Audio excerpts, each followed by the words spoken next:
नमस्कार दोस्तों, स्वागत है आपका आपके YouTube परिवार जीके विद निसार सर में। कैसे हैं सब लोग? उम्मीद ही करते हैं सब बढ़िया होंगे, सब राजी खुशी होंगे। तो सबको गुड इवनिंग, जय श्री कृष्णा, राधे राधे, जय श्री राम, सत श्री अकाल। ठीक है, पढ़ाई अपन स्टार्ट करें अपनी।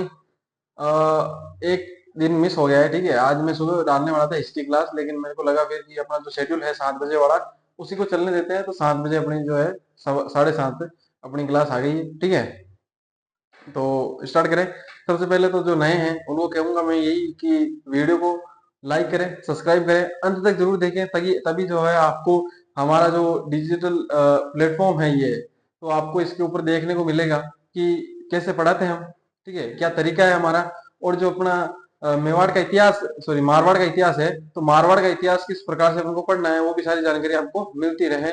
और बेल आइकन को दबा देना है आपको, ताकि आपको सारी जानकारी और भी ज्यादा नोटिफिकेशन में आपको मिलते रहे।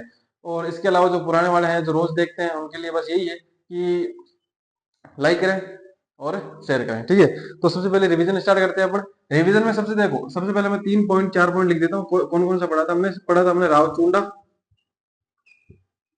पिछली क्लास में राव चुंडा पढ़ा था रिवीजन के अंदर पॉइंटों से। क्योंकि एक दिन 2 दिन हो गए लगभग, आज 2 दिन हो जाएंगे जब क्लास चलेगी। तो 2 दिन क्लास आई नहीं थी, तो इसलिए रिवीजन करना जरूरी है। क्योंकि पुराने वालों के लिए, नए वाले में कहूंगा एक बार जो है आप मारवाड़ से वापस स्टार्ट करें, या फिर आप मेवाड़ पढ़े, या फिर जाके जो है चौहान वाले देख सकते हैं। इसके बाद में हमने जोधा पढ़ा। अब आप पूछोगे कि डायरेक्ट जोधा क्यों क्यों क्योंकि ना बीच वाले जो है अपन ने मेवाड़ के अंदर पढ़ लिए थे। ठीक है ना, ये ध्यान रखना, नहीं जुड़े हैं उनको बात ये पता नहीं है, इसलिए मैंने बता दिए, पुराने वालों को पता है। इसके बाद में हमने सातल, सूजा, ठीक है, ये हमने पढ़ लिए थे। ठीक है, तो सबसे पहले हम रिवीजन करते हैं राव चुंडा का। तो राव चुंडा का हमने क्या पढ़ा था कि इनके जो ससुराल वाले थे कौन थे? इंदा परियार है। इंदा परियार ने इनको दहेज के अंदर क्या दिया था? मंडोर दिया था, और मंडोर को इन्होंने राजधानी अपनी बना ली थी। इनकी पत्नी थी कौन है?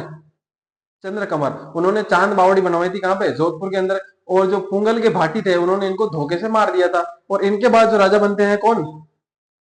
कान्हा। कान्हा के बाद सत्ता। सत्ता 1-2 दिन रहते हैं, और रणमल जो है उनके ऊपर आक्रमण करता है, और आक्रमण करके क्या कर लेता है? उस पर अधिकार कर लेता है अपने मेवाड़ के ऊपर। ठीक है ना, मारवाड़ के ऊपर, सॉरी, मारवाड़ के ऊपर आक्रमण करके अधिकार कर लेता है। कहां से सेना लेके आता है? तो मेवाड़ से लेके आता है। क्यों? क्योंकि हंसाबाई का विवाह कौन? राव चुंडा जो थी, राव चुंडा जो था उसकी बेटी थी हंसाबाई। हंसाबाई का विवाह हो रखा था किससे? याद करो, मोकल से, है ना। इतनी बात क्लियर है? मोकल से या लाका से?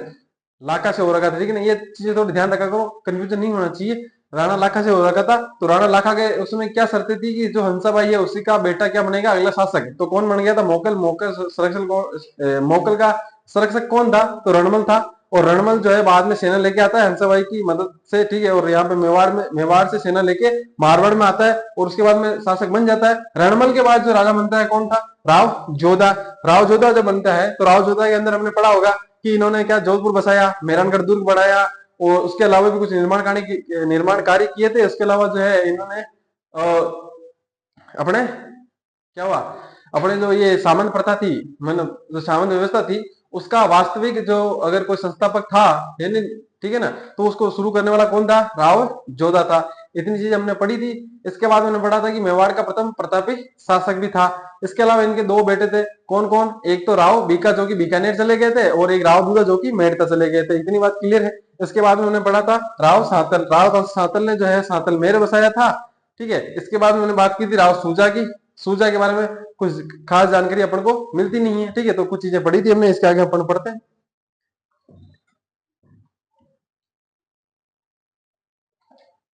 अच्छा, सूजा के बारे में जो चीजें मैंने नहीं बताई है तो बता देता हूँ। सूजा के बारे में क्या था कि सूजा के बारे में बीकानेर में जो बीकानेर का राजा था कौन है? राव बीका। उसने आक्रमण किया था 1500 ईस्वी के अंदर, और कुछ राजचिन्ह लेके गया था बीका, जैसे कि अपने नारायणी जी माता की जो मूर्ति थी, हड़बू जी की कटार थी, और लक्ष्मी नारायण जी की जो मूर्ति थी, ये लेके गया था। ठीक है, इतनी सी बातें मिलती है उसके अंदर, सूजा के अंदर। तो इतनी ज्यादा जानकारी है नहीं। राव सूजा के बाद उनका एक बेटा था वीरमदेव, जो राव सूजा के ही शासनकाल के अंदर उसका बेटा जो वीरमदेव था, वीरम था, वो वीरमदेव की क्या होती है, उस एक युद्ध अभ्यास के दौरान मृत्यु हो जाती है। मतलब जैसे होता है ना, अपने जैसे सेना है, अभी मान लो कि किसी से युद्ध नहीं कर रही है, लेकिन फिर भी अभ्यास करती रहती है, उसी प्रकार से सेना जब अभ्यास कर रही थी, उस दिन उस दौरान जो है वीरम को क्या लग जाती है? चोट लग जाती है। और चोट लगने के बाद जो है उसको फिर मृत्यु हो जाती है उसकी। उसके बाद जो है डायरेक्ट सूजा के बाद जो है वीरम तो मृत्यु हो गई थी। उसका बेटा था कौन? अपने राव गांगा। तो गांगा जो है अगले राजा बनते हैं। तो बात ध्यान रखना, राव सूजा के बाद जो है उनके पौत्र, ठीक है, पौत्र मतलब कि उनके पोते थे, कौन है, राव गांगा, वो राजा जो है बनते हैं। लिखो यहाँ पे हेडिंग डालो, राव गांगा। राव गांगा शासनकाल लिखेंगे तो 1515 से 1531 ईस्वी, ठीक है। सबसे पहली बात करते हैं। सबसे पहली बात तो यहाँ पे ब्रैकेट में लिख लेना कि वीरम के बेटे तथा राव सूजा के पोते। इतनी बात क्लियर। राव सूजे के क्या थे, पोते थे। वीरम के जो है ये बेटे थे। अब इनके शासन काल में क्या हुआ कि जो राव गंगा थे, वो राव गंगा थोड़े से, ठीक है ना, सेठ होने वाले आदमी थे। रात को 8 बजे बाद में जो सेठ हो जाते हैं उसी प्रकार के आदमी थे राव गंगा। अब यहाँ पे जो है इनका कार्यभार जो है, जिस प्रकार से वहां पर चूंडा संभालता था, ठीक है ना, राणा लाका जो था उसके समय जिसे चूंडा संभालता था, उसी प्रकार से यहाँ पे जो है राव गंगा के जो राजकुमार था, ठीक है, हमने पढ़ा था जो पाती पर्वन था उसके अंदर भी कौन गया था, मालदेव गया था। तो उसी प्रकार से यहाँ पे जो है मालदेव क्या कर रहा था, यहाँ पे शासन संभाल रहा था एक तरीके से, लेकिन राजा कौन था, राव गंगा था। अब राव गंगा ऐसा ही था, ठीक है। तो राव गंगा की जगह शासन कौन संभाल रहा था, मालदेव संभाल रहा था।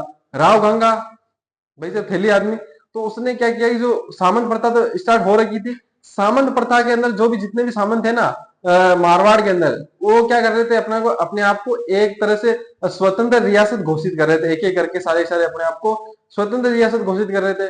अब रियासत घोषित कर रहे थे तो इनके पास जगह कम होती जाएगी। विरमदेव के पास, सॉरी, जो अ, मालदेव है, जब राजा बनेगा तो उसके पास कुछ नहीं बचेगा। जो राव, सॉरी, मालदेव जब राजा बना था ना, तो मालदेव के राजा बनने के बाद उसके पास दो ही जगह बच जाती थी। कौन कौन सी, एक तो सोजत और एक जोधपुर। या फिर मैं यह कहूं कि जब राव गंगा की मृत्यु हुई थी तब मारवाड़ के पास सिर्फ दो ही जगह बची थी। कौन कौन सी, एक तो जोधपुर और एक सोजत, ठीक है ना। सोजत की जो मेहंदी फेमस है ना, वो वाला सोजत, ठीक है ना। इतनी बातें क्लियर है तो लिखना। राव गंगा के बारे में कुछ खास है नहीं तो समझाने की कोई मतलब नहीं है। अब ये जो मालदेव पढ़ेंगे तो हम विस्तार से बात करेंगे, देखना। राव गंगा के समय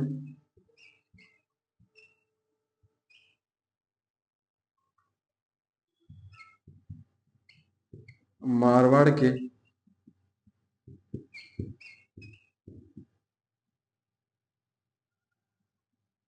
मारवाड़ के सामंतों ने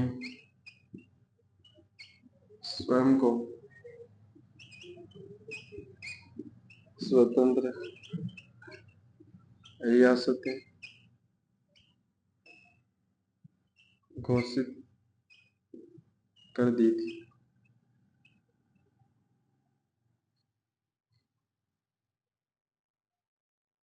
राव गंगा के समय मारवाड़ के जो सामंत है उन्होंने स्वयं को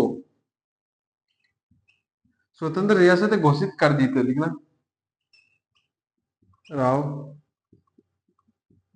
गंगा की मृत्यु के समय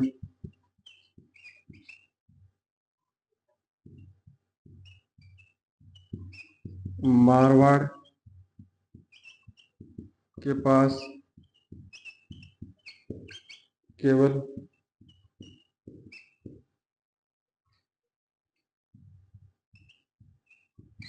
सोजत तथा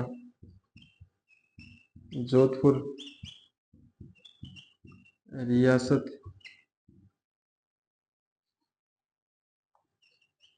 ही बची थी। कौन कौन सी रियासतें, सोजत और जोधपुर। अब भाई साहब मालदीव को लगे यार कि पापा क्या कर रहे हैं, मतलब सारे के सारे जो जितने भी सामंत हैं अपने आप को क्या कर रहे हैं, स्वतंत्र रियासत घोषित कर रहे हैं। तो जब अपन राजा बनेंगे तब तो इस हिसाब से तो अपने तो खाने के फाके पड़ जाएंगे। भाई साहब मान लो कि 4-5 साल और राजा बने रहे तो फिर तो एक दिन तो जोधपुर वाले भी कोई आ जाएगा अटैक करने के लिए। सोचो तो मान लो स्वतंत्र रियासत घोषित कर देगा अपने आप को और जोधपुर पे कोई आक्रमण करने आ जाएगा, तो अपने तो कुछ हाथ लगना नहीं है। ऐसा कहते हैं कि जब गंगा जो थे तो बूढ़ी अवस्था हो गई थी उनकी और मृत्यु हो नहीं रही थी उनकी। तो एक दिन झरोके, जो किला था उसके झरोके यानी जो बालकनी होती है उसमें बैठे थे। एक दिन महादेव गया कमरे के अंदर मिलने, और जब वापस आया तो राव गंगा वहां पे थे ही नहीं। ठीक है ना, समझ गए ना आप क्या कहना चाह रहा हूँ। और जो गार्ड थे उनकी भी किसी ने हत्या कर दी थी, किसी ने हत्या कर दी थी। अब यहाँ पे मालदेव, जब लोगों ने कहा कि भाई हत्या कैसे हुई, मालदेव आखिरी टाइम क्या है, आखिरी टाइम तो आप ही मिलने गए थे, तो हो सकता है आपने हत्या की हो। तो उसने कहा मेरे को क्या पता भाई साहब, मैं तो गया था पापा से मिलने, जब मैं वापस आया तो वो थे नहीं, मेरे को क्या पता। अब भाई साहब मैंने कहा ना, राहुल गंगा मतलब थैली टाइप आदमी था, मतलब रात को शराब वराब पीता था, ठीक है, मदिरा पान करता था। जब मदिरा पान करता था तो किसी को भाई, बूढ़ा भी था और किसी को लगा होगा कि मदिरा पान करके गया होगा शाम को अंदर है, और पग वग टिका नहीं होगा, बालकनी से लुढ़क गया होगा। लेकिन शक तो मालदेव पर तब आया जब है ना, दो बाहर जो दो दरबारी थे यानी प्रहरी थे यानी सैनिक थे वो, जो कि सुरक्षा कर रहे थे, उनकी भी हत्या कर दी थी भाई। तो मालदेव से पूछा, भाई मान लो उनकी तो मृत्यु हो गई, मान लो वो गिर गए, ठीक है, लेकिन जो ये प्रहरी है इनको किसने मारा? कि गाड़ बोल दी मैंने, प्रहरी ने गाड़ बोल दी मेरे को भाई साहब, गला काट दिया मैंने। तो जो है मारवाड़ का पितृहंता जो है मालदेव को कहा जाता है, लेकिन यहाँ पे एविडेंस नहीं मिलता है, ठीक है ना। मालदेव ने ही राव गंगा की हत्या की थी, इसके यहाँ पे एविडेंस नहीं मिलते। जब एविडेंस सबूत नहीं मिलते तो जो है मालदेव ही अगला शासक बनता है, वरना पितृहंता तो अगला शासक बनता नहीं, क्योंकि जनता विरोध कर देती। लेकिन यहाँ पे कोई एविडेंस था नहीं, इसलिए जो है मालदेव क्या बन जाता है, अगला राजा बन जाता है। इतना लिखो यहाँ पे।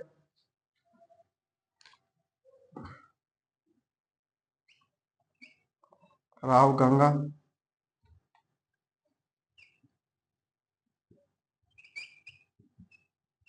की हत्या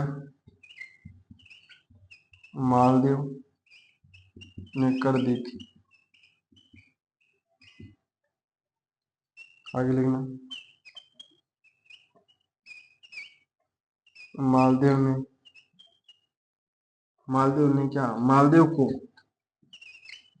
मालदेव को मारवाड़ का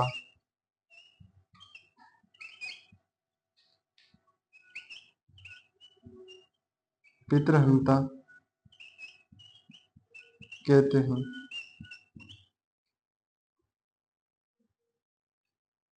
आगे बात क्लियर। उधर चौहानों में कौन था? जगमाल, ठीक है ना। और इधर मेवाड़ में कौन था? उदा, हुमा की हत्या की थी उसने। और इधर कौन, कौन है? मालदेव, ठीक है ना। आगे समझ में, तो सारी बातें क्लियर रखना। चौहानों वाला अलग है, ठीक है ना। और यहाँ पे जो अपना मेवाड़ में अलग है और यहाँ पे भी अलग है। तीनों के नाम आपको याद रखने मैंने बता दिए हैं, तीनों के नाम। और इसके बाद में अपन हेडिंग डाल लो मालदेव, ठीक है ना। अब देखो मालदेव को पितृहंता कहते हैं, मैंने अभी बताया है, लेकिन एविडेंस नहीं मिला, इसलिए जो है अगला शासक भी मालदेव ही बनता है। अब देखो यहाँ तक क्लास देखिए, अगर थोड़ा इंटरेस्ट ना आया हो तो मालदेव के अंदर जो है, अब देखो मालदेव के अंदर जो है आपको बहुत ज्यादा इंटरेस्ट आने वाला है, तो क्लास को थोड़ा कंटिन्यू रखे। मारवाड़ तक, यहाँ तक मान लो कि ये जो हमने राव गंगा पढ़ा है, इसके अंदर एक चीज मैंने मिस की है। क्या की है? सेवकी का युद्ध। अब वो सेवकी का युद्ध बेसिकली लड़ा ही मालदेव ने था, गंगा गया ही नहीं था। गंगा को उसके अंदर 1% भी रोल नहीं था, ठीक है। गंगा सिर्फ राजा था उस समय। बेसिकली जो सेवकों के युद्ध था, ठीक है, तो वो लड़ाई मालदेव ने था, है ना। तो मालदेव के टाइम पढ़ाऊंगा तो थोड़ा अच्छा रहेगा, वरना यहाँ पे थोड़ी दिक्कत होगी, ठीक है, लिखने में, समझने में, ठीक है। आप वापस रिवाइज करोगे तो भी दिक्कत होगी। तो यहाँ से इससे अच्छा है कि अपन मालदेव के अंदर ही सेवकी के युद्ध को पढ़ेंगे, वहां पे मैं आपको मेंशन कर दूंगा भाई इस समय राजा कौन था, राव गंगा, ठीक है। इतना लिखो, इसके बाद अपन स्टार्ट करते हैं मालदेव। जल्दी से लिख लो फटाफट।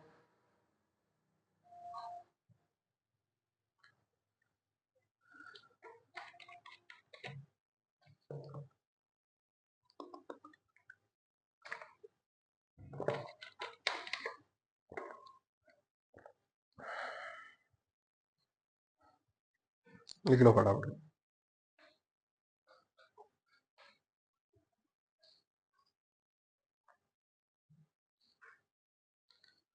वैसे इंडिया ने अच्छी खासी कमबैक भी कर लिया है ना अभी। हुई थी पारी स्टम हुई थी, देखा तो विराट कोहली तो लास्ट बॉल पे आउट हो गया, लेकिन कोई नहीं। तो क्या है, अब हो सकता है कि 201 रन की लीड बना ले, मतलब 125 रन लगभग पीछे है। और अगर अब 300 रन बन जाए, मान लो 300 सवा 300, तो फिर अच्छी बात होगी, ठीक है, वरना तो काम बनने वाला है नहीं। देखते हैं क्या होता है। आप अपनी पढ़ाई पे फोकस करो, बाकी बीच बीच के अंदर स्कोर देखा करो, जैसे कि अपना देखते हैं, हम देखते हैं उसी प्रकार से, ठीक है। तो लिख लिया होगा, है ना। बात करें आगे, हेडिंग डालो मालदेव।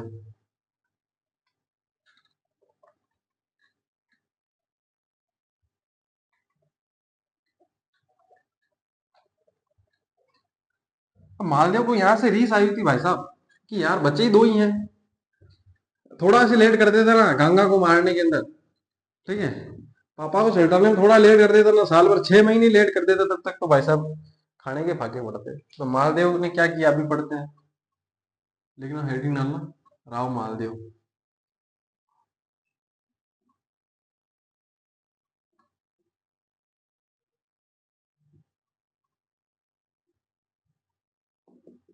शासनकाल लिख लो डायरेक्ट। कब खत्म हुआ था गंगा का, 31 में, 31 से 62, है ना। अब इनके माता और पिता भी लिख लो। माता कौन है, सबसे पहले पिता लिखो, ताकि माता का थोड़ा सस्पेंस बना रहे। जल्दी से कमेंट करके बताओ माता कौन है। पिता तो है इनके राव गंगा, मैंने बता रखा है इसलिए पूछा है, वरना मैं नहीं पूछता। इनकी माता, माता का नाम बताओ। पढ़ाया था मैंने, याद करो, जो सिरोही के चौहान पढ़ा रहा था उस समय, याद करो, थोड़ा रिवाइज करो, रिवाइज करो। जगमाल पढ़ा रहा था, जगमाल के अंदर पढ़ाया था कि जगमाल की पुत्री पद्मा कुमारी का विवाह किससे हो रखा था, अरे गंगा से। यहाँ पे इनकी माता कौन थी, पद्मा कुमारी, कौन थी, पद्मा कुमारी, लिख लेना सिरोही की राजकुमारी,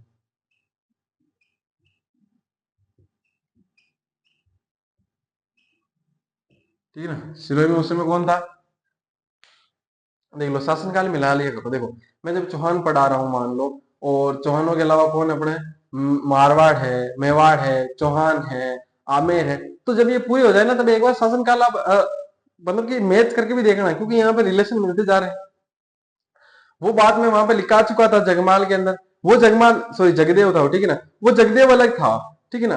तो वहां पे क्या हुआ कि वहां पे लिखवा चुका हूँ भाई, मैं वहां पे लिखा चुका हूँ कि राव गंगा की शादी जो है पद्मा कुमारी से हो रखी थी, तो यहाँ पे वापस गंगा के अंदर मैंने लिखवा ही नहीं, बस मैंने बता दिया है आपको, यहाँ पे देखो क्लियर कर दिया मैंने, ठीक है, कंसेप्ट क्लियर होना जरूरी है, वहां पे करवा दिया था, यहाँ पे मैंने बता दिया है, रिपीट कर दी है चीजें।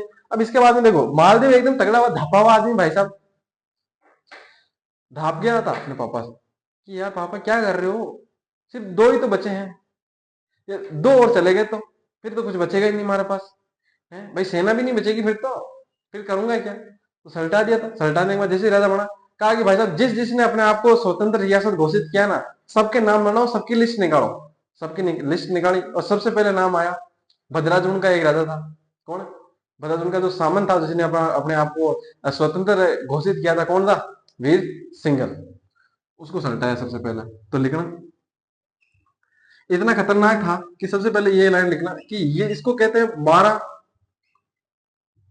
जीतों तथा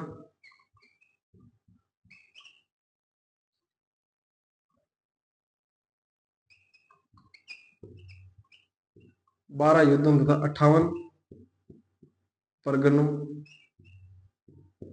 का विजेता, किसको कहते हैं, मालदेव को। क्यों कहते हैं, अभी जो अब जब मालदेव पढ़ेंगे ना तब पता चल जाएगा।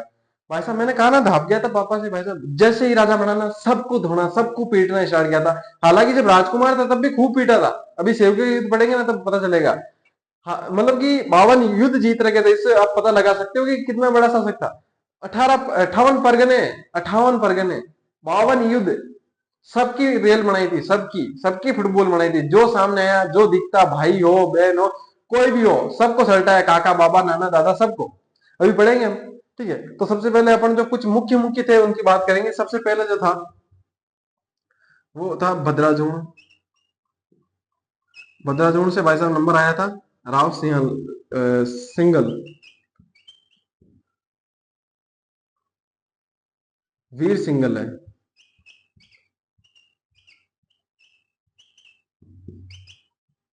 दूसरा नाम आता है, एक और बंदा था नागौर का, कौन था? नागौर का। नागौर का बंदा था दौलत खां, उसकी फुटबॉल बनी। फिर एक और जगह है अपनी जालोर। जालोर से दो जने थे, एक तो ताज खां और एक सिकंदर खां।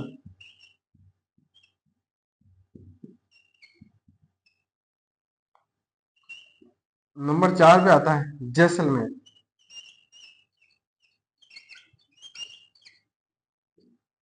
जैसलमेर में था लूणकरण। कौन था? लूणकरण। इसके बाद में था, एक जगह पड़ती है नागौर में, रिया। ठीक है। फिर नंबर 6 पे,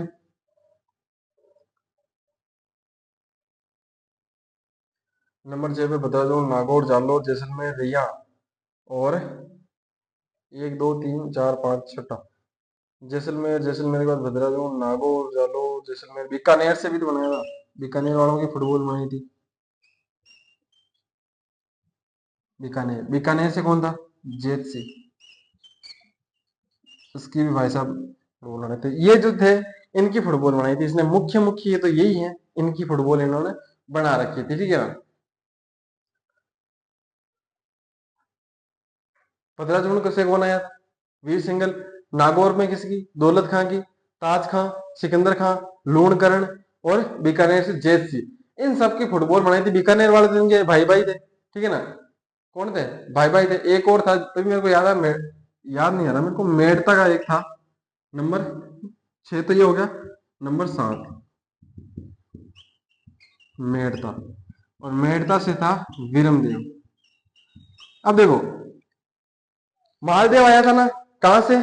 पाती परवण के अंदर। ठीक है। अब इसी के समकालीन कुछ जो राजा होंगे वही होंगे लगभग लगभग लगभग।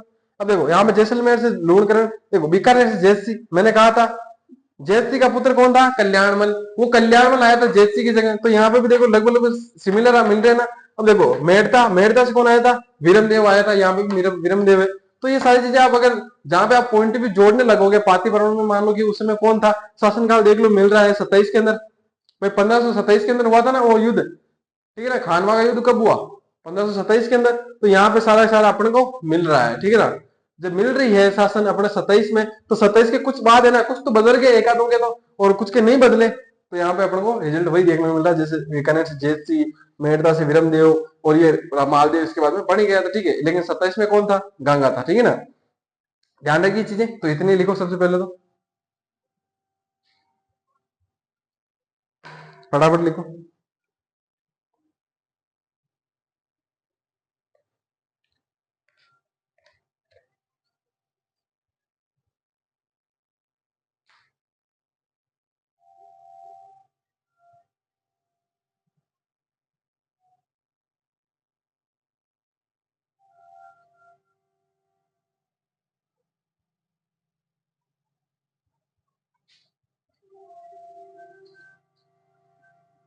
लिखो लिखो फटाफट।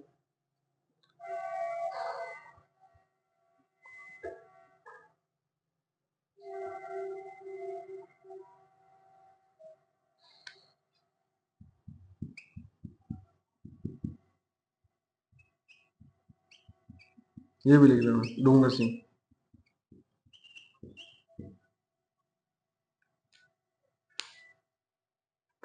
कौन? शिवाना। शिवाना से कौन था? डूंगर सिंह था। लिख लो फटाफट, लिखो जल्दी से लिखो, टाइम नहीं है, टाइम बहुत कम है। पढ़ाना ज्यादा है, मैटर ज्यादा है थोड़ा सा आज। ठीक है ना? पिछली क्लास के अंदर क्या है कि हमने समझा था, तो आज भी हम कहानियां तो आज भी सुनेंगे बहुत सारी, लेकिन थोड़ा सा पढ़ना बहुत ज्यादा जरूरी है। ठीक है, जल्दी लिखो, फटाफट लिखो। लिख लिया होगा।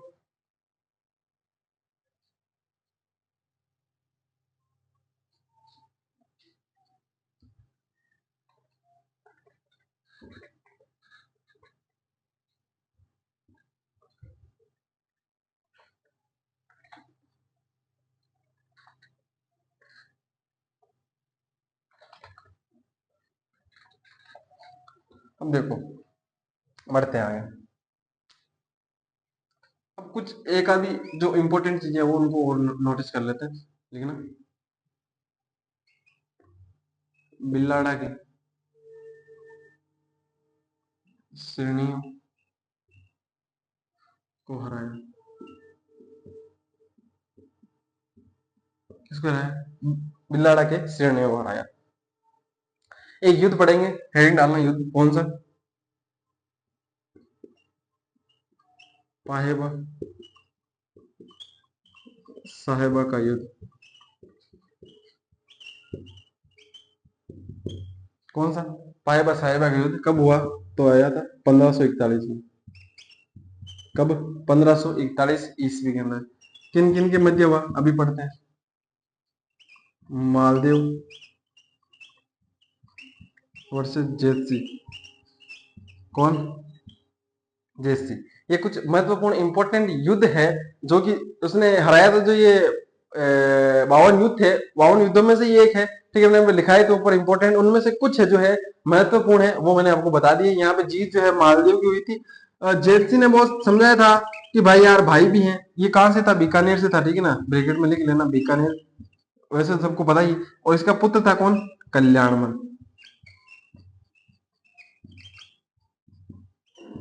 ठीक है,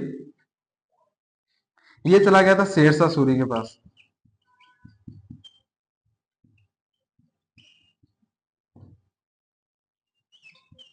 किसके पास? शेरशाह सूरी के पास। ये चीज मैं आपको लिखवा दूंगा अलग से, तो ये लिखने की जरूरत नहीं है, सब इतना ही लिख लो कि पाइबा साहिबा का युद्ध हुआ था। किन किन के मध्य? मालदेव और राव जयसी के दोनों के मध्य। जीता कौन? मालदेव जीता इसके अंदर। और ये जयसी कौन से था? बीकानेर से था। कब युद्ध हुआ? तो 1541 के अंदर हुआ था। जल्दी जल्दी से नोटिस करो। देखो पिछली क्लास में तो बहुत ज्यादा समझा के गया था मैं, तो यहाँ पे जो है ज्यादातर आपको लिखने की जरूरत है। ठीक है ना, अभी जब मालदेव आगे के जैसे पढ़ते जाएंगे तो वैसे वैसे आपको और भी जो है इंटरेस्टिंग चीजें आपकी आती जाएगी। फटाफट लिखो।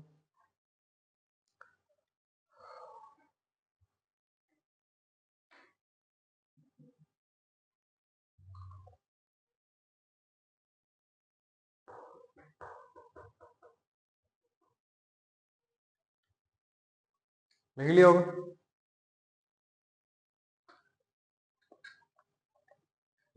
अब देखो, अब यहाँ से थोड़ी सी अपनी मेन कहानी, राम कहानी जो है अपनी यहीं से स्टार्ट होती है। इतना तो अपन को लिखना था। पिछली क्लास के बिहाफ के ऊपर कुछ समझा के गया था मैं ये चीजें, तो यहाँ से अपन को लिखनी थी। अब यहाँ से अपन स्टार्ट करते हैं। कौन सा? कुछ चीजें लिखना। मेड़ता के वीरम देव को हराया। किसको हराया? मेड़ता के वीरम देव को हराया। कारण लिखना। कारण कि भाई साहब अपने भाइयों को क्यों मार रहा था, भाइयों को क्यों सल्टा रहा था। जैसे कि बीकानेर वाले जैसी को सल्टाया और वहां पे जैसे की मृत्यु हो गई थी, ये भी लिख लेना। वहां पे नीचे जगह है, ठीक है, जगह बची हुई। जैसे इधर मालदेव की तरफ जीता लिखा ना, उस तरफ जेसी को इतनी बुरे तरीके से हराया था कि उसकी क्या हो गई थी? मृत्यु भी हो गई थी, उसको मार भी डाला था। उसका बेटा जो कल्याणमल था वो चला गया था कहाँ पे? उसके पास, शेरशाह सूर्य के पास। अभी लिखवा दूंगा मैं, तो लिखना। कारण सेवकी के युद्ध में प्राप्त दरिया जोश हाथी। तो मैंने आपको एक चीज बताई होगी। देखो क्या बताया था मैंने आपको? एक बात कही थी कि जब राव गांगा था तब जो बाकी जितने भी रियासतें थी मारवाड़ की, वो अपने आप को स्वतंत्र घोषित कर रहे थे भाई, स्वतंत्र घोषित करते जा रहे थे। तो एक नागौर में जगह पड़ती है शायद अजमेर में, ठीक है, अजमेर का पठान था, तो उसने क्या किया कि स्वतंत्र घोषित कर दिया। तो इसने भेजा, किसने किसको भेजा? मालदेव को। मालदेव को भेजा गंगा ने। गंगा ने कहा कि जाओ और सर ला के आऊंगा। मालदेव गया। गंगा को पीछे से लगा रहे कि छोरा एकला गया है, क्या पता क्या हुआ युद्ध के अंदर, ठीक है ना, कुछ भी हो सकता है। तो उसने जो है अपने वीरमदेव को फोन किया। मेड़ता के अंदर था, मेड़ता अपने भाई, मेड़ता वाले भाई थे, काका बाबा थे। तो वीरमदेव को फोन किया कि कैसे हो काका जी, ठीक है ना, सब बढ़िया। ठीक है, वीरमदेव ने कहा, गंगा को काका ही लगते थे, तो कहा सब बढ़िया। उन्होंने कहा हाँ एकदम सब बढ़िया है, राजी खुशी है ना। तो काम क्या था? तो उन्होंने कहा भाई काम तो ये है कि वो मालदेव गया हुआ है लड़ने आप तुम्हारे पास में ही, तो वहां पे थोड़ी हेल्प करने चल जाओ। तो वीरमदेव भाई साहब मना कैसे करता? ठीक है, काका बाबा में तो मना कैसे करता? तो वो चल गया। गया वहां पे, और मालदेव को पता चल गया भाई आ गया विरमदेव हेल्प करने के लिए। वहां पे युद्ध में हेल्प हेल्प की। वहां पे क्या है, उस युद्ध के अंदर एक हाथी था, ठीक है, जिसके खिलाफ गए थे ना, उसके पास एक हाथी था, जो कि उसका नाम था दरियाजोश हाथी। वो हाथी वीरमदेव के नजर में पहले से था, मतलब कि युद्ध में नहीं आया था तब उसको पता था कि ये है हाथी इसके पास, ठीक है। और मालदेव ने जब युद्ध स्टार्ट हुआ तब उसने नोटिस किया यार वो हाथी बहुत तगड़ा है। तो मालदेव को ये लगा कि जैसे युद्ध जीतेंगे ना, वैसे इसको ले चलेंगे अपन जोधपुर। और वीरमदेव को ये था कि यार इसको लेके चलेंगे, मतलब कि नागौर जीत गए मान लो, तो नागौर तो ये खुद ही रखेंगे ना, अजमेर नहीं था वो नागौर ही था, ठीक है। नागौर जीत गए मान लो, तो नागौर तो ये खुद रखेंगे। सही बात है, सीधी सीधी बात यही है ना। भाई अगर नागौर जीत गए तो नागौर तो यही रखने वाले हैं, अपने को देने वाले ही नहीं है, लेकिन अपने क्या ले लेंगे, अपने एक हाथी ले लेंगे दरिया दोस्त, तो ये कुछ कहेंगे भी नहीं, मालदीव कुछ कहेगा नहीं, ठीक है। अब जैसे युद्ध जीता तो मालदीव थोड़ा सा वो पर्चा पर्ची जो है भी है काम, कागजी कार्रवाई करने के अंदर रह गया होगा, ठीक है, भाई जीत गया, अनुसंधान ने कुछ की हो, तो उसके अंदर व्यस्त हो गया। अब पीछे से विरमदेव ने क्या किया, अपने एक सैनिक को कहा कि तू इस हाथी को ले और तू निकल, तू चल मेरता, ठीक है, मैं आ जाऊंगा। अब वो भाई साहब सैनिक लेके हाथी को, दरिया जो हाथी को, और चला गया मेरता, ठीक है, निकल गया, आधे रास्ते पहुंच गया होगा। उतनी देर में, थोड़ी देर में वो मालदेव फ्री हुआ, उसने कहा अरे दरिया जो हाथी का, उसने भाई साहब पूरा युद्ध का मैदान छाड़ मारा, सिर पे उठा लिया, घमासान कर दिया यार कि है कहाँ है हाथी, कहाँ है। विरमदेव ने क्या, क्यों चिल्ला रहा है, मैंने लिया हाथी। उसने कहा तूने लिया, कैसे लिया। भाई साहब किसको पूछ के लिया, किसको पूछ के क्या लिया, एक तो तेरी हेल्प करने आया हूँ, ऊपर से तू एक तो मान लो कि थैंक यू बोलने की जगह तू ये बोल रहा है मेरे को हाथी कैसे ले लिया। भाई साहब तुम्हारे साथ मैंने नागौर जीतने में तुम्हारी हेल्प की है। अरे भाई साहब तुमको नागौर जीतने में एक तो हेल्प की है, तुम नागौर में से मेरे को कौन सा आधा नागौर दोगे, बट दोगे इसका तुम मेरे को, बट तो नहीं देने वाले तुम मेरे को। अब जब बट नहीं देने वाले तो मैंने तो हाथी लिया है भाई साहब, ठीक है ना, हाथी तो लिया है। ऐसे करके दोनों राड हो जाती है और दोनों चल जाते हैं। वो चल जाता है अपने मारवाड़, और वीरेंद्र चल जाता है अपने मेड़ता। अब महादेव जाता है, महादेव कूचे लेता है, ठीक है, और पापा को कहता है सुबह का अलार्म लगा रखा है पापा 5 बजे का, फिर भी न जगू तो जगा देना। गांगा कहता है अरे यार 5 बजे जगा देना क्यों, कि वो विरम देव से लड़ने जाना है और हरा के आना है, मतलब युद्ध में, ठीक है ना। तो उसने कहा तेरा माथा खराब हो गया है। उसने तेरे की जो है सेवकी के युद्ध के अंदर तेरी क्या की है, मदद की है, और तू उसको हराने जा रहा है भाई साहब।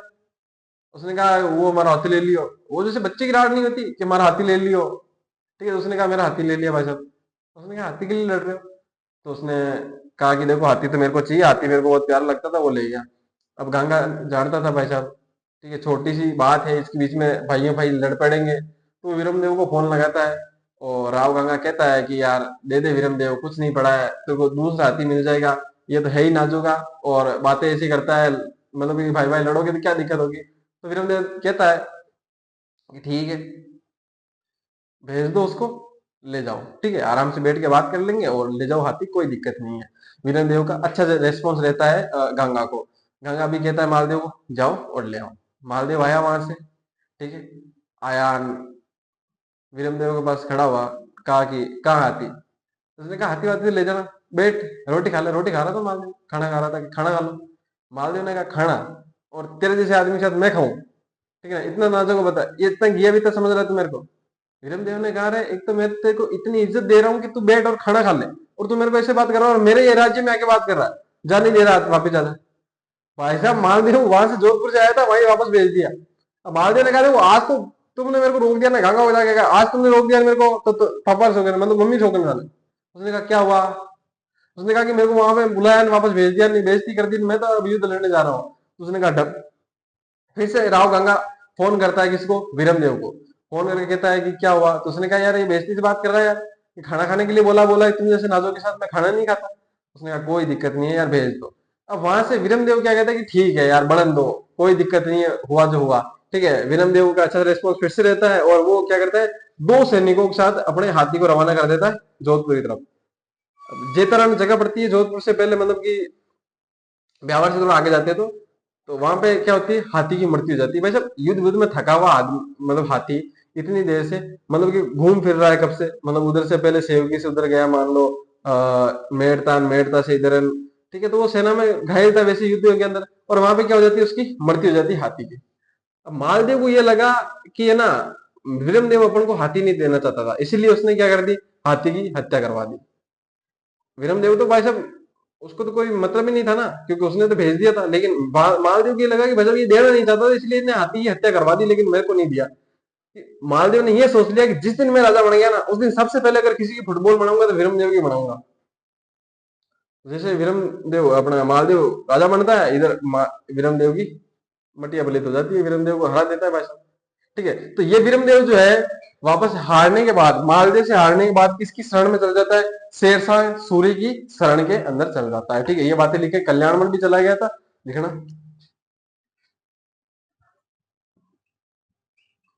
कल्याणमल बैकड में लिखना, जैतसी का पुत्र तथा विरमदेव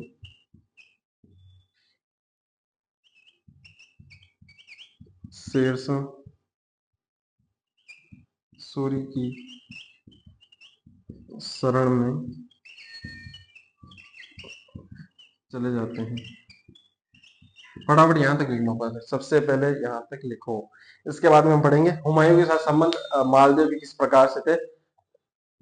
उसके बाद पढ़ेंगे हम गिरी सुमेर गए। ठीक है, फटाफट से लिखो, इतना सा लिख लो, कुछ चीजें नहीं है, 3 लाइनें लिखनी है सिर्फ आपको। हेडिंग डालना, मालदेव तो डाला हुआ है, आगे आपने चीजें भी लिख भी ली थी बहुत सारी चीजें। ये फटाफट से 3 लाइनें लिखो और फिर आगे अपन पढ़ते हैं। ठीक है ना, हुमायूं के साथ संबंध। फटाफट तो पानी पी लो तब तक।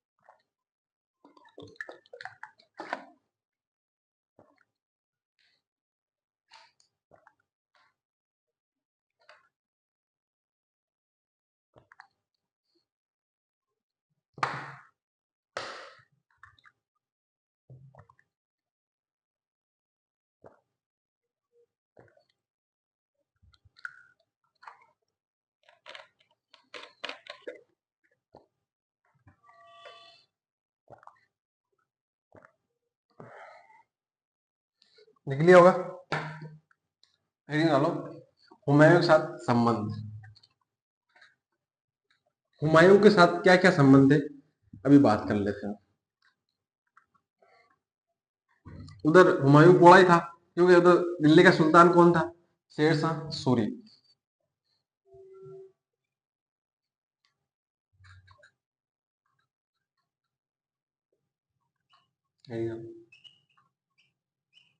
हुमायूं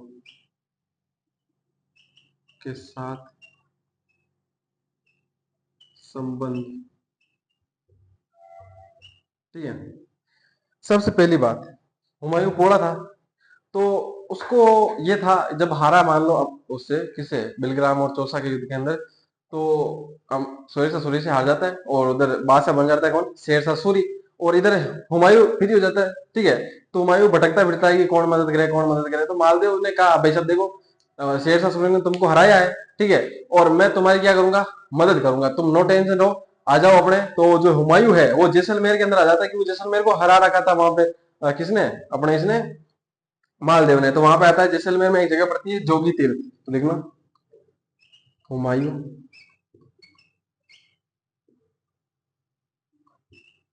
जोगी तीर्थ, जो की जगह पड़ती है जैसलमेर में, जैसलमेर नामक स्थान पर रुका। कहां पर रुका? जोगी तीर्थ नामक स्थान पर रुका। और वहां से जो है मालदेव ने कहा कि भाई हम तुम्हारी हेल्प करेंगे। तो वहां पे क्या करता है वो? 3 जनों को भेजता है। कितने जनों को? 3 दूतों को भेजता है, किसके पास? मालदेव के पास, कि भाई तुम जाओ और तुम अपने मालदेव से बात करके आओ। ठीक है ना, लिखना हुमायूं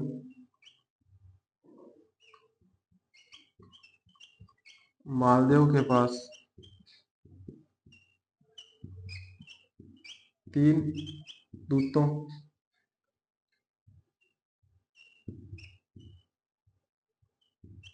को भेजता है? किस किस को भेजता है? तो नंबर एक नाम आता है मीर सम्मत। कौन? मीर सम्मत। नंबर दो नाम आता है रायमल।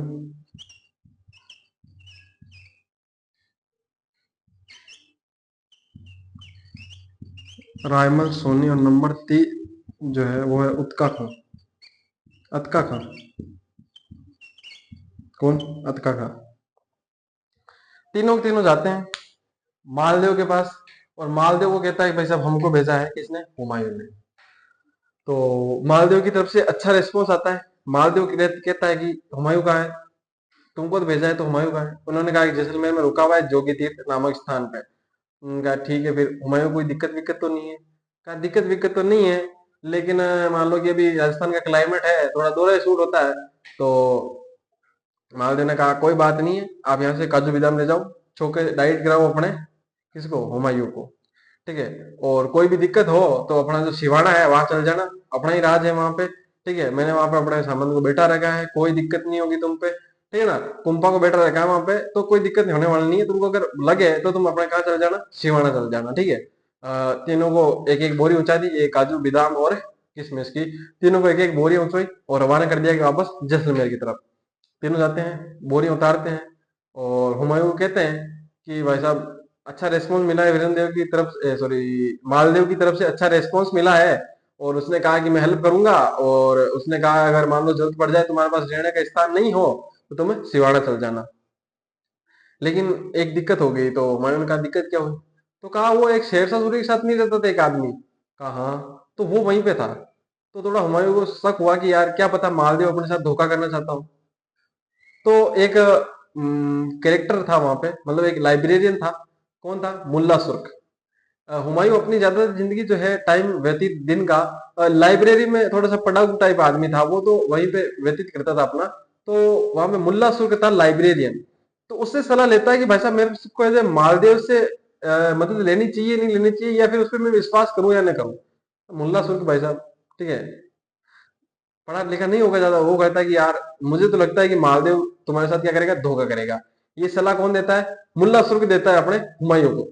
अब हुमायूं को लगा यार धोखा करेगा तो दिक्कत हो सकती है, तो वो जो हुमायूं है वो वहां से अपने अमरकोट चल जाता है। अब अमरकोट चल जाता है, उसके बाद में ईरान है। ऐसा कहते मतलब अपने अपन ने पढ़ा है कि अकबर का जन्म ही अमरकोट के अंदर ही हुआ था। कहाँ हुआ था? अमरकोट के अंदर ही हुआ था। और उसके बाद अपने शेरशाह सूरी की मृत्यु हो जाती है, वापस हुमायूं अपने राजा बन जाता है। ठीक है ना? बादशाह बन जाता है। इतनी चीजें अपन लिखेंगे कहाँ के मारकर लिखना।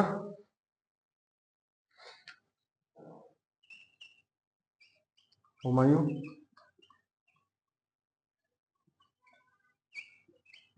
मुल्ला सुर्ख की सलाह लेता है तथा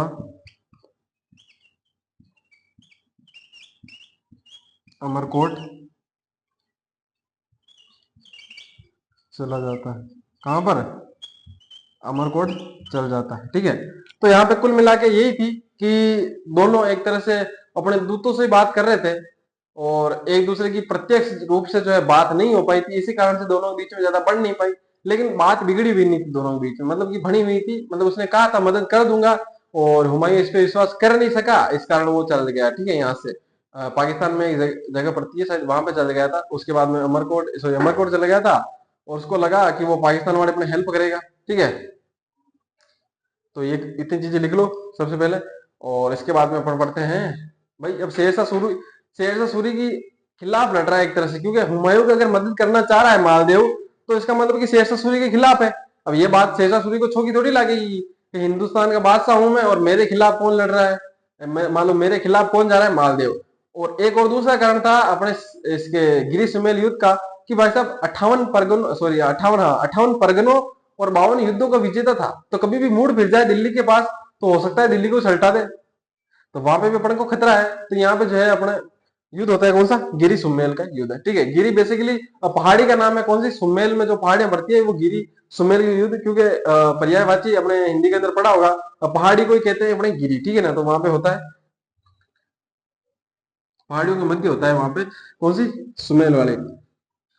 कब हुआ, कैसे हुआ, क्या क्या हुआ, सबसे पहले कौन कौन लड़ा, अभी चर्चा करते हैं। सबसे पहले यहां तक लिख लिया होगा, हेडिंग डालो, गिरी सुमेल युद्ध।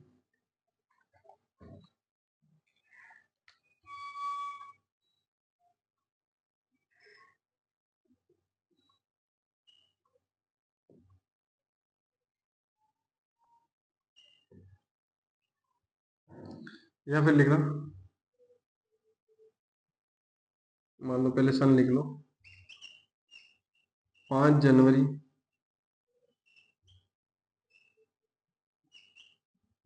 1547। ठीक है, इसका एक अन्य नाम भी है, लिख लेना,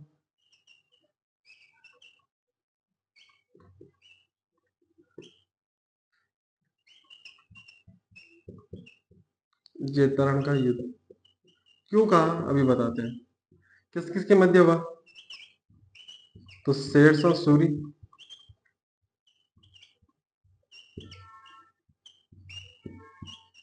वर्सेस मालदेव। मालदेव की तरफ से दो सेनापति लड़े थे,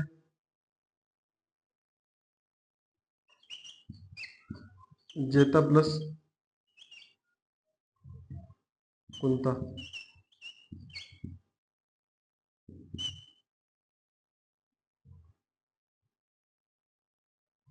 जेता और कुंता। शेरशाह सूरी की तरफ से कौन कौन आएंगे? कल्याणमल प्लस वीरमदेव।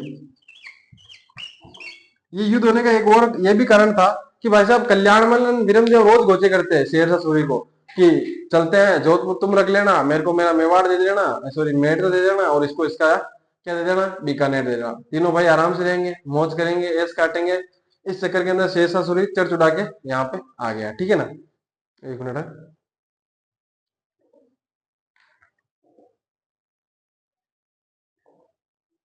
यहाँ पे जेता और कुंपा है, ये चीज मेरे को देखनी थी बस, थोड़ी सी क्लियर हो, चीजें क्लियर हो जानी चाहिए। ठीक है ना, जेता और कुंपा। अब यहाँ पे बात आती है कि हुआ क्या युद्ध के अंदर। हुआ ये कि शेरशाह सूरी की गढ़े में आ गई भाई साहब।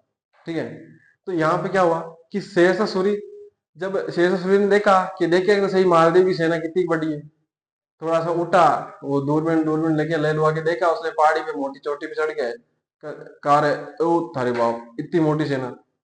वापस नहीं, हेट्टे उतरा, हेट्टे उतर के कहा कल्याण मल्ल विक्रम देव को कि तुमने तो कहा था ये सही सेना है, हम ऐसे हरा देना इनको, ये तो इतनी बड़ी सेना लेके आगे भाई साहब।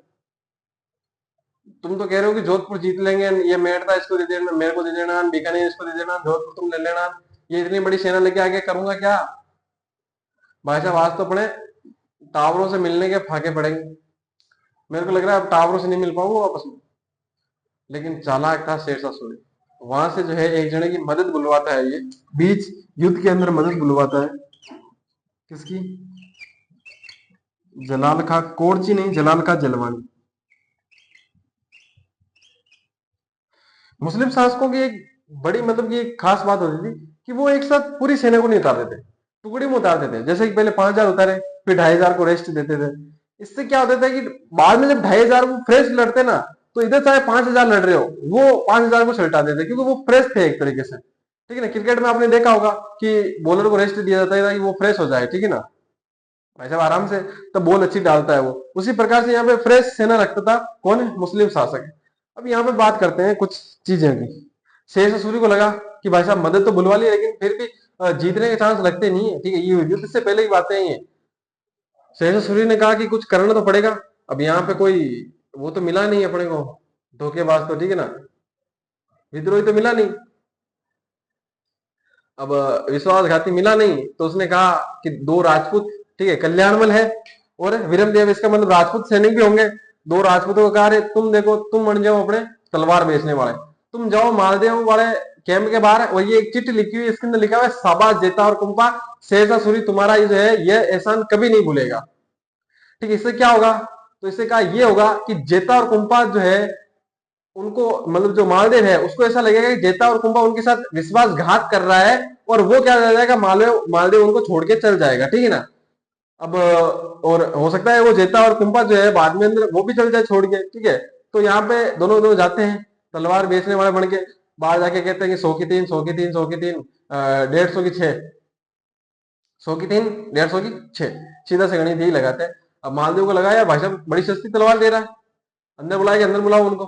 अंदर बुलाया तो देखा शेर सूरी की तलवार है भाई साहब, तगड़ी तगड़ी तलवारें थे उस समय। अब तगड़ी तलवारें थी तो उसने देखा यार तलवार तो गजब है, जिस जिसको बाहर जरूरत है ना सबको देके आ जाओ और बिल अपने को दे दो, बिल तुम्हारा भाई देगा आज। अब बाहर जाते हैं सबको तलवार, जिसको नहीं जरूरत होती थी उसको दे, फ्री में ले रहे हैं भाई साहब, थोड़ी बड़ी ना बात, ले ले यार, फ्री में दे रहे हैं एक तो। सबको बिल बना के कच्चा बच्चा बिल बनवा बनवा के दे दिया कि ये लो भाई इतने रुपए हो गए। अब मालदेव ने भाई साहब 2,000 का नोट निकाला और दिया। अब जैसे छुट्टा निकालने के लिए वो निकाल लेता है भाई साहब, तो वो चिट्ठी जो थी, वो चिट्ठी उन्होंने शेरशाह सूरी ने कहा था ऐसे पटकना कि ऐसा लगे कि वो गिरी है, ठीक है ना। चिट्ठी ऐसा लगना चाहिए कि वो चिट्ठी गिरी है, लेकिन तुम पटकना जानबूझ, लेकिन लगना ऐसा चाहिए कि उनकी गिर गई। चिट्ठी गिरा देते हैं, ठीक है। अब गिरा देते हैं, वो जो है पैसे छूटे दे देते हैं उसको और वो चल जाते हैं। अब जाना तो कहाँ था, एक दीवार ही तो कूदनी थी, दीवार होते ही उधर ही तो कैंप था, दोनों कैंप डेरा डला हुआ था, वो उधर चले गए। मालदेव ने देखा कि वो चिट्ठी तो गिर गई है उनकी, मालदेव ने देखा उनकी चिट्ठी लाओ रहे, देखो दिगने उनको चोरंग बोला उनकी चिट्ठी गिर गई है भाई साहब हिसाब का, हो सकता है उनका सेठ मारे कल को, ठीक है ना। तो चिट्ठी, क्यूरियोसिटी थी उनको कि यार चिट्ठी के अंदर हिसाब हो रखा है, देख लेते अपन भी। तो उसने जैसे ही खोला उसके अंदर लिखा हुआ था, शाबाश जेता और कुंता, शेर ससुरी तुम्हारा ये जो है एहसान कभी जिंदगी भर नहीं भूलेगा। मालदेव ने लगा वैसा मरवा दिया। आज तो जेता और कुंपा ने क्या कर दिया, विश्वासघात कर दिया है, और अपनी आज जो है मटिया पलित होने वाली अपनी आज मौत है, ठीक है। तो मालदेव वहां से रफू चक्कर होता है और चल जाता है जोधपुर। जेता कुंपा को जब ये बात पता चलती है तो उनको ये लगा कि भाई साहब लांछन लग चुका है, और लांछन लगने का बस मतलब हटाने का बस एक ही तरीका है कि अगले वालों को सूद दो। क्या करो, अगले वालों को सूद दो, अब लड़ना ही है। अब अगर यहाँ से चले गए ना तो ये तो अपने पीढ़ियों पीढ़ियों तक ये रोग रहेगा, ठीक है। इससे अच्छा है कि लड़ो, चाहे मर जाएंगे कट जाएंगे, लेकिन अगले वाले की धूल करके जाएंगे। जेता और कुंता उस दिन इतनी वीरता से लड़ते हैं कि भाई साहब शेरशाह सूरी को नानी याद आ जाती है। शेरशाह सूरी को लगता है कि भाई साहब आज तो गए, थोड़ी देर होते थे ऐसा लगता है कि मतलब पड़ रहा, कभी तो शेरशाह सूरी का पारी, कभी जेता कुंता, कभी इधर भारी कभी इधर भारी, कभी तो शेरशाह सूरी को लगता है कि भाई साहब साक्षात अपने यमराज जो है पाड़ा लेके भैंस पे बैठे हुए आ रहे हैं। थोड़ी देर में 6 मिनट होती फिर लगता है कि अब ये यमराज आ गया, फिर लगता है यमराज आ गया। भाई साहब शेरशाह सूरी को परेशान कर दिया, तब जो है मदद मंगवाता है किसे, जलाल खां जलवानी से, जलाल खां जलवानी से जो है मदद मंगवाता है। और उसके बाद में जो है जेता कुंपा वीरता से लड़ते हुए अपनी वीर गति को प्राप्त हो जाते हैं। और इस युद्ध के अंदर मतलब कि दुर्भाग्यपूर्ण नहीं कहेंगे, लेकिन शेरशाह सूरी की विजय हो जाती है। शेरशाह सूरी जो है इस जीत के बाद कहता है कि मेरे जीत के बाद कुछ हाथ आना नहीं था वैसे। मान लो अगर मालदेव यहाँ से लड़ता ना तो कुछ हाथ आना नहीं था, मैं एक मुट्ठी पर बाजरे के लिए ना आज हिंदुस्तान की बादशाह खो देता। भाई साहब लड़ने तो क्या लेता है, मुट्ठी पर बाजरे तथा जोधपुर खताई गया। इसके चक्कर में सारी सारी में सुल्तान जो दिल्ली की सल्तनत है, दिल्ली सल्तनत है, उसकी जो है अपनी दिल्ली सल्तनत खो देता, बादशाह खो देता, आज अपनी दिल्ली सल्तनत की बादशाह खो देता है मुट्ठी पर बाजरे के चक्कर के अंदर। मैं तो कुछ लेने ही नहीं आया था, ये कल्याणवन नाजोगा ये वीरम देव ये दोनों दोनों लेके आए थे मेरे को, तो कि तू जोधपुर रख लेना, मैं मेवाड़ मैं मेड़ता रख लूंगा, तू रख लेना अपने बीकानेर, ठीक है। तो इस चक्कर में आ गया था मैं, और यहाँ पे तो अच्छा हुआ मालदीव चल गया। मालदीव यहाँ होता ना भाई साहब आज तो भाई साहब खत्म था मामला। तो इतनी वीरता से लड़े कौन, जेता और कुंपा। इतनी चीजें हम लिखेंगे, ठीक है, इनको उतार लो लिख लो फटाफट से, लिखना इसके अंदर लिखना, ये जीते थे, ठीक है ना। इस जीत के पश्चात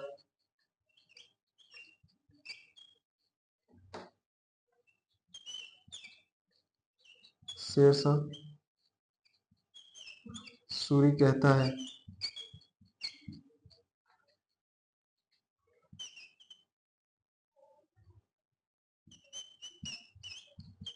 कि मैं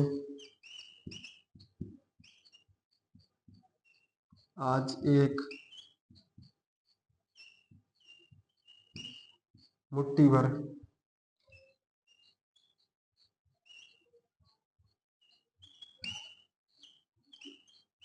बाजरे के लिए।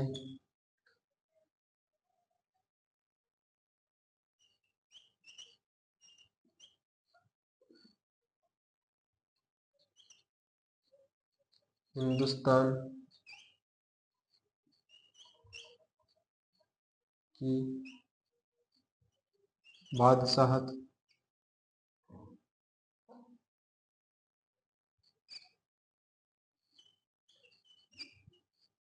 खो देता। इतनी चीज लिखो, इतनी चीज लिख लो आप। इसके बाद में भी लिखवाता हूँ थोड़ी चीजें और। सही डाल दूँ मैं तब तक, फटाफट लिख लो।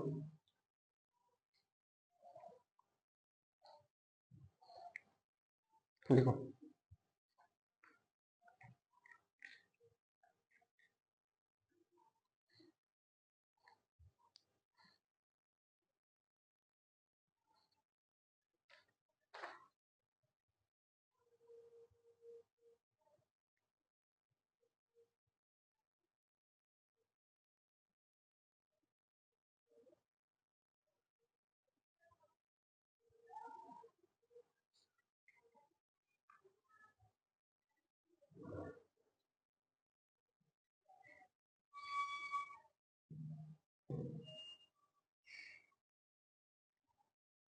लिख लिया होगा, है ना?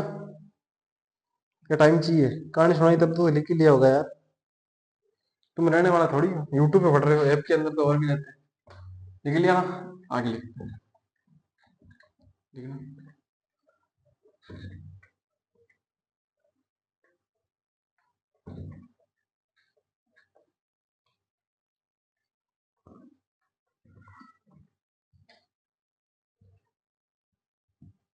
लिखना।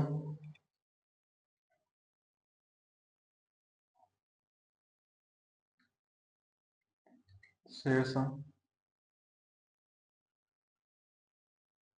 सूरी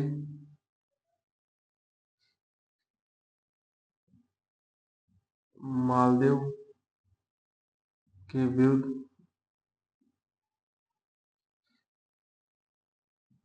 खवास खां के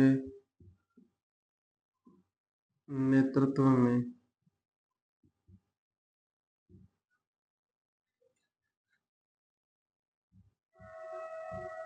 जोधपुर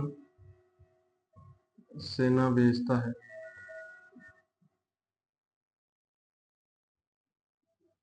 इसका लिखना। जब सेना भेजता है तो भाई साहब मालवेल मालदेव जो है जोधपुर से कहाँ चला जाता है? भद्राजुर। लिखना। मालदेव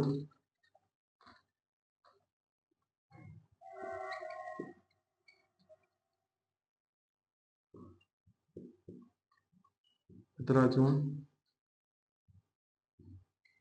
चला जाता है। आगे लिखना।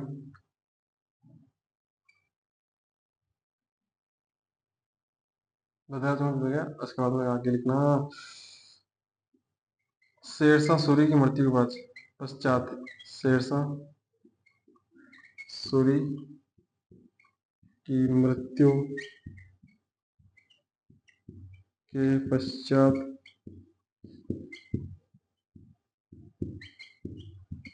मालदेव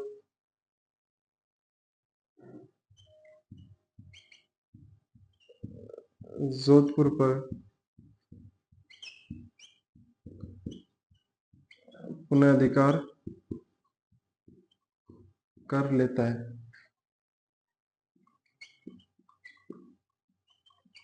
आगे लिखना। सिवाना को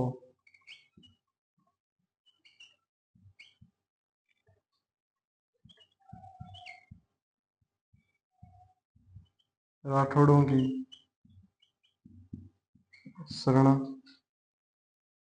शरणी स्थली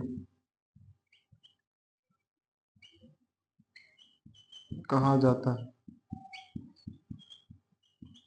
मैंने पहले ही बताई थी जब मेवाड़ पढ़ा रहा था मैं, कि राठौड़ों को जब भी दुविधा होती थी या कोई दिक्कत होती थी वो कहा जाते थे सिवाना, क्योंकि शरणी स्थली किसको कहा जाता था? राठौड़ों की, सिवाना की। लेकिन ये जो शेर से सूरी की जब सॉरी मालदेव जो है वो तो भद्राजुर गया था, ठीक है ना, क्योंकि भद्राजुर के वीर सिंगल को उसने हरा रखा, तो भद्राद्रोण उसके ही अंडर था। ठीक है ना, इतनी बात क्लियर, इतना लिखो। उसके बाद अपन एक रानी पढ़ते हैं, इनकी रूठी रानी जो थी उमा दे भटियाणी। ठीक है, उसके बारे में थोड़ी चर्चा करते हैं, जल्दी से लिख लो, टाइम होने वाला है लगभग लगभग।